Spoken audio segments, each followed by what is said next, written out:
Hello everyone, welcome back to my channel. तो friends, आज के इस वीडियो में हम जो क्वेश्चंस देखने वाले हैं वो आपके आने वाली सभी फार्मासिस्ट एग्जाम के लिए बहुत ही इंपॉर्टेंट होने वाले हैं। अगर आप किसी भी गवर्नमेंट फार्मासिस्ट एग्जाम की प्रिपरेशन कर रहे हो तो ये सभी क्वेश्चंस आपके लिए बहुत इंपॉर्टेंट होने वाले हैं। तो स्टार्ट करते हैं। Question number 1, the duration of practical training for diploma in pharmacy is specified as.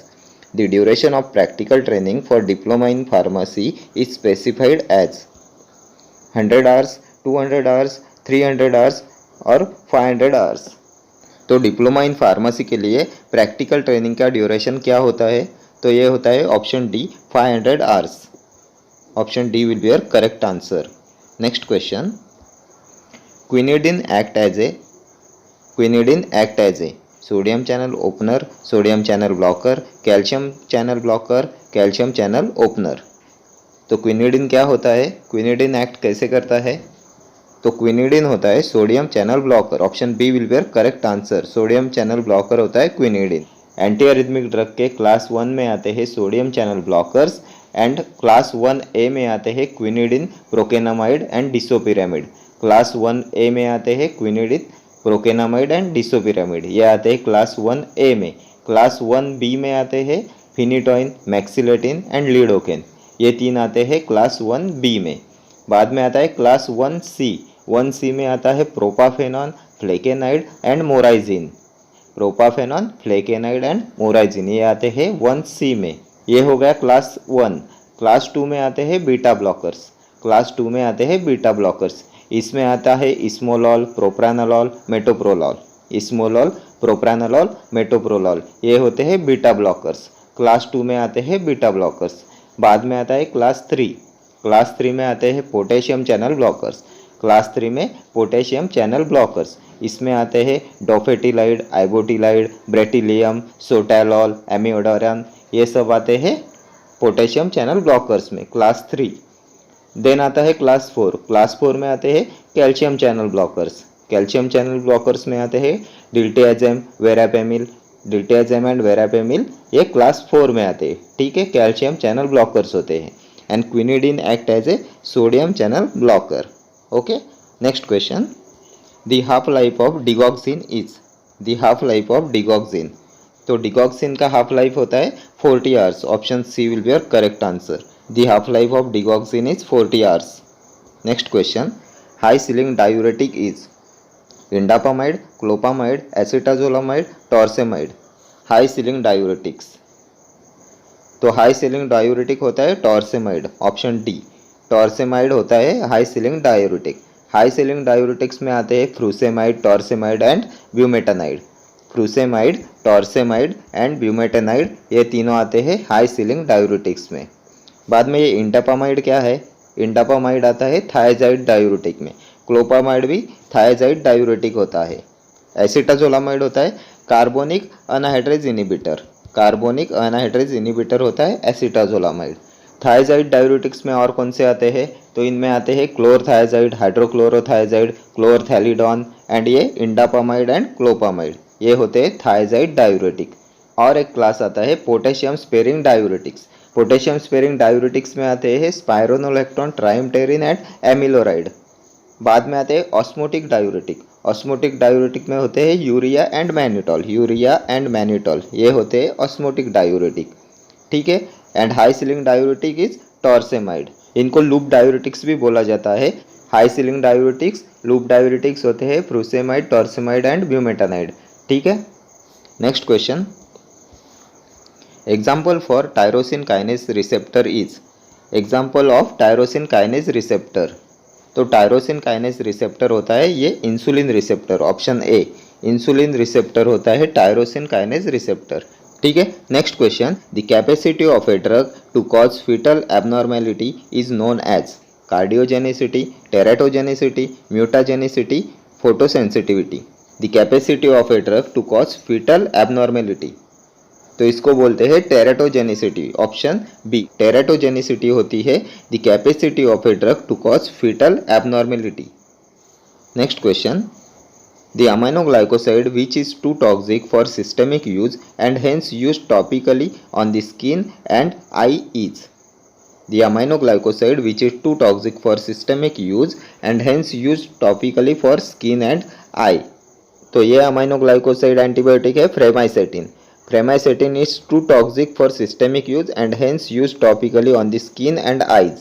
ये बहुत ही ज़्यादा टॉक्सिक होता है सिस्टेमिक यूज़ के लिए, इसलिए इसे टॉपिकली स्किन पे और आइज पे यूज़ कर रहे हैं.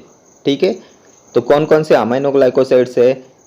तो इनमें आता है amikacin, neomycin, tobramycin, gentamicin, streptomycin, kanamycin, netilmicin. ये सब अमाइनो ग्लाइकोसाइड एंटीबायोटिक्स है. और अमीनो ग्लाइकोसाइड एंटीबायोटिक का मैकेनिज्म ऑफ एक्शन क्या होता है? तो ये होता है राइबोसोमल 30S सब यूनिट पे ये प्रोटीन की सिंथेसिस को इनिबिट करते हैं. Amino glycosides inhibits protein synthesis at 30S ribosomal subunit. ठीक है, next question. The fourth generation cephalosporin is the fourth generation cephalosporin, cefaclor, cefuroxime, cefoxitin, cefepime.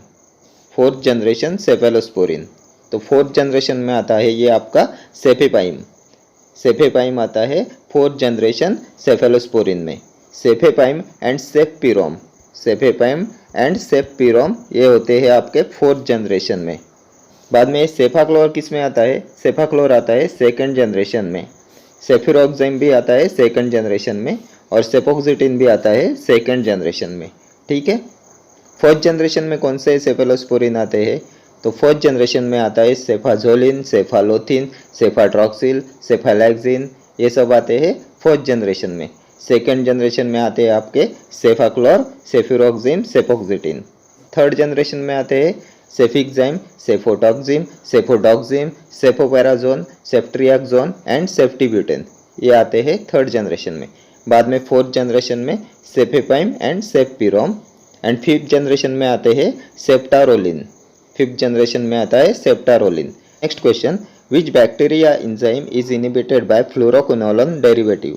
Which bacterial enzyme is inhibited by fluoroquinolone derivative? DNA gyrase, folate synthase, topoisomerase 2, beta lactamase. तो DNA gyrase is inhibited by fluoroquinolone derivative. Option A will be your correct answer. DNA gyrase is inhibited by fluoroquinolone derivative. Okay, next question. Sodium picosulfate is a, sodium picosulfate is a stimulant laxative, osmotic laxative, bulk laxative, emollient laxative. तो ये होता है stimulant laxative. Option A will be your correct answer. Sodium picosulfate is a stimulant laxative. Next question. Beta lactamase enzyme inactivate. Beta lactamase enzyme inactivate sulfonamides, penicillin, tetracycline, streptomycin. तो beta lactamase enzyme किसको inactivate करता है? तो ये inactivate करता है penicillin को. Option B, beta lactamase enzyme inactivate penicillin. ये पेनिसिलिन को इनएक्टिवेट करता है. ठीक है, next question. Peptic ulcer can be treated with. Peptic ulcer can be treated with H1 antagonist, H2 antagonist, D2 antagonist, 5-HT antagonist. Peptic ulcer can be treated with. तो peptic ulcer के treatment के लिए use करते हैं H2 antagonist. और H2 antagonist में क्या आते हैं? तो H2 एंटागोनिस्ट में आते हैं रैनिटिडिन, फैमोटिडिन, सिमेटिडिन, ये सब आते हैं H2 एंटागोनिस्ट में और ये पेप्टिक अल्सर के ट्रीटमेंट के लिए यूज करते हैं. ठीक है, next question. The Pharmacy Council of India is constituted by the Pharmacy Council of India is constituted by central government. Option A, central government. Next question. The sweetening agent commonly used in the chewable tablet formula is. The sweetening agent commonly used in chewable tablet formula. Sucrose, cyclamate sodium, saccharin sodium और mannitol. तो किसका use करते हैं as a sweetening agent in the chewable tablet? तो mannitol का use करते हैं as a sweetening agent in the chewable tablet formula. ठीक है, option D will be your correct answer, mannitol. Next question. Sub coating is given to the tablets. Sub coating is given to the tablets. तो sub coating is given to the tablet to increase bulk. Next question. Which one of the following drug is not long acting benzodiazepine? Not a long acting benzodiazepine. Diazepam, clonazepam, flurazepam, midazolam. इनमें से कौन सा long acting benzodiazepine नहीं है? तो डायजेपैम, clonazepam, फ्लोराजेपैम ये तीनों long acting में आते हैं. Midazolam is not a long acting benzodiazepine. So option D will be your correct answer. Midazolam is not a long acting benzodiazepine. ठीक है. Next question. Which one of the following is a pseudoalkaloid? Which one of the following is a pseudoalkaloid? Caffeine, ephedrine, morphine, codeine. तो pseudoalkaloid होता है caffeine. Option A. pseudoalkaloid is caffeine. Next question. Imetin, an alkaloid of ipecacuanha, acts as anti-malarial, anti-diarrheal, antiseptic, amebicide. तो imetin act as a amebicide. Option D will be your correct answer. ठीक है. Next question. In capsules, rotofil is used for filling. In capsule, rotofil is used for filling powders, pellets, liquids, corrosive liquids. Rotofil is used for filling. तो रोटोफिल का use करते हैं capsule में pallets fill करने के लिए. Option B will be correct answer. In capsules rotofil is used for filling pellets. Next question. Patient with glucose 6 phosphate dehydrogenase deficiency is treated with dapsone. He will suffer from hemolytic anemia. Option A. Hemolytic anemia. Patient with G6PD deficiency is treated with dapsone, then he will suffer from hemolytic anemia. Okay. Next question. All the following are stimulant purgative except. All the following are stimulant purgative except bisacodyl, castor oil, सेना, liquid paraffin. तो इनमें से सभी stimulant purgative है एक को छोड़ के. तो ये एक है liquid paraffin. Option D will be your correct answer. बाकी bisacodyl, castor oil and senna ये तीनों स्टिमुलेंट पर्गेटिव है. Liquid paraffin is not a stimulant purgative.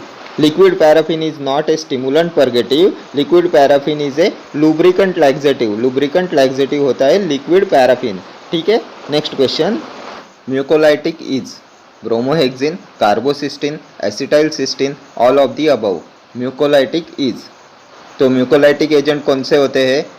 तो bromhexine, carbocisteine, acetylcysteine, these all are mucolytic agent. ठीक है. ये तीनों mucolytic agent है. So option D will be your correct answer. All of the above. Bromhexine, carbocisteine, acetylcysteine and ambroxol ये चारों mucolytic agent है. ठीक है. Next question. Second line anti tubercular drug is. Second line anti tubercular drug is streptomycin, capreomycin, ethambutol, rifampicin. Second line anti TB drug. तो second line anti TB drug में कौन से drug आते हैं? तो इनमें आते हैं kanamycin, clarithromycin, amikacin, capreomycin, ethionamide, cycloserine. ये सब second line anti TB drugs है. So option B will be your correct answer. Capreomycin आता है second line anti TB drug में. स्ट्रेप्टोमाइसिन, इथाम्ब्यूटॉल एंड रिफाम्पिसिन ये आते हैं first line anti TB drugs में. फर्स्ट लाइन में आते हैं isoniazid, rifampicin, streptomycin, ethambutol, pyrazinamide ये आते हैं first line anti TB drugs में. ठीक है. Next question. Drug of choice in amoebic dysentery is.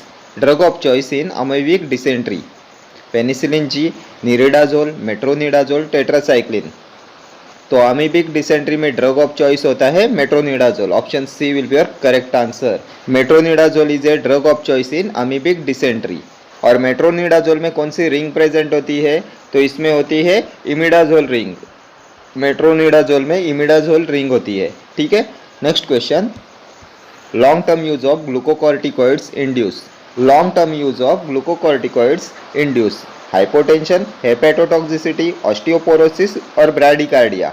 Long term use of glucocorticoids induce osteoporosis. Option C will be your correct answer. Long term use of glucocorticoid induce osteoporosis.